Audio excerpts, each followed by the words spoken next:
Priatelia, tiež to máte nastavené tak, že keď sa chystáte niekam na dovolenku, nezaujíma vás len samotný hotel, ako to tam vyzerá, aké služby ponúka, ale zaujíma vás aj okolie, kam sa pôjdete prejsť, čo môžete vidieť. Tak, a keďže začínajú last minute a postupne pridávame ponuky aj na Kapverdské ostrovy, tak poďme sa spoločne pozrieť na ostrov Salta Santa Maria. Pôvodná rybárska dedinka, neskôr turistické mestečko Santa Maria.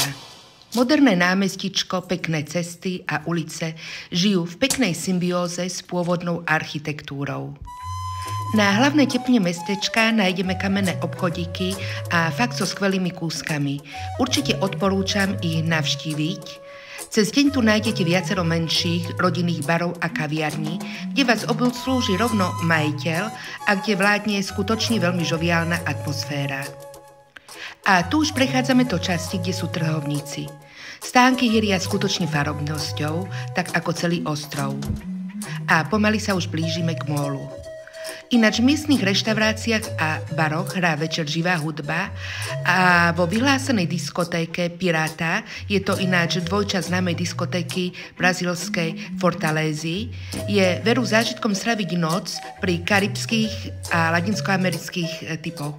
V mestečku je božičovňa elektrobicyklov a štvorkoliek a tak aj slávna korytnačia pláž je vám na dosah. Ostrov bol v minulosti vyhlásený ako nálezisko soli a vďaka tejto dôležitej ekonomickej komodite sa rozvíjal a bohatol. Kedysi sa tu nachádzala najväčšia solná baňa na svete, Pedra de Lume. No a tu už sme na mole, miesto, kde domáci predvádzajú svoje remeselné zručnosti a turisti si môžu priamo od remeselníkov kúpiť peknú spomienku na tento fakt zaujímavý ostrov.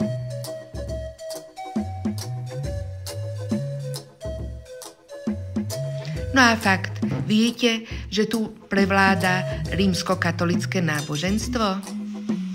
Svoju dovolenku si vyklikaj na www.topas.sk.